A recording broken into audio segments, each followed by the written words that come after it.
కాళేశ్వరం మరోసారి hot topic గా మారింది. కాళేశ్వరం ప్రాజెక్టుపై పీసీ ఘోష్ కమిషన్ ఇచ్చిన నివేదిక పొలిటికల్ హీట్ రాజుకుంటుంది. కమిషన్ రిపోర్టుపై ఆదివారం సచివాలయంలో ఇరిగేషన్ మంత్రి ఉత్తమ్ కుమార్ రెడ్డి సన్నాహక సమావేశాన్ని నిర్వహించబోతున్నారు.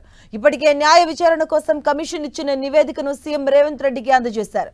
దీంతో ఈ నివేదిక అధ్యయనానికి త్రిసభ్య కమిటీని నియమించనుంది ప్రభుత్వం. ఇక ఈ కమిటీ స్టడీ చేసిన రిపోర్టుపై మంత్రి ఉత్తమ్ సన్నాహక సమావేశాన్ని నిర్వహించి చర్చించబోతున్నారు. ఈ నెల 4న తెలంగాణ కేబినెట్ సమావేశం జరగబోతుంది. ఈ భేటీలో కాళేశ్వరంపై కూడా చర్చించనున్నారు. కమిషన్ నివేదిక, కమిటీ ఇచ్చిన నివేదిక ఆధారంగా తదుపరి చర్యలపై ప్రభుత్వం నిర్ణయం తీసుకోనుంది.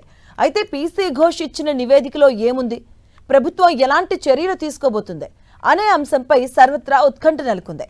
పీసీ ఘోష్ ఇచ్చిన నివేదికలో కీలక అంశాలు వెలుగులోకి రాబోతున్నట్టుగా సమాచారం. మొత్తం 119 మందిని విచారించి స్టేట్మెంట్ కూడా రికార్డ్ చేసింది కమిషన్. గత ప్రభుత్వంలోని పెద్దలు, మాజీ సీఎం కేసీఆర్ తో పాటు మాజీ మంత్రులు హరీష్ రావు, ఈటెల రాజేందర్ ను సైతం కమిషన్ విచారించింది.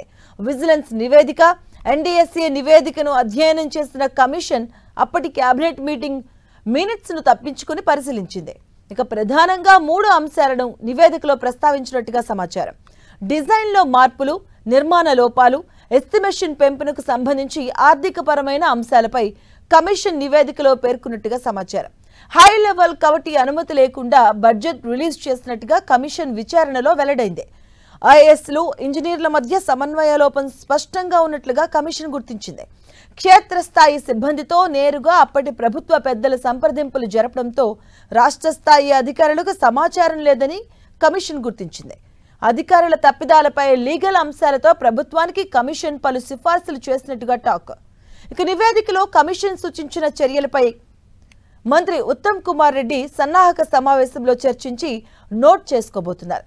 అనంతరం కేబినెట్ భేటీలో చర్చించబోతున్నారు.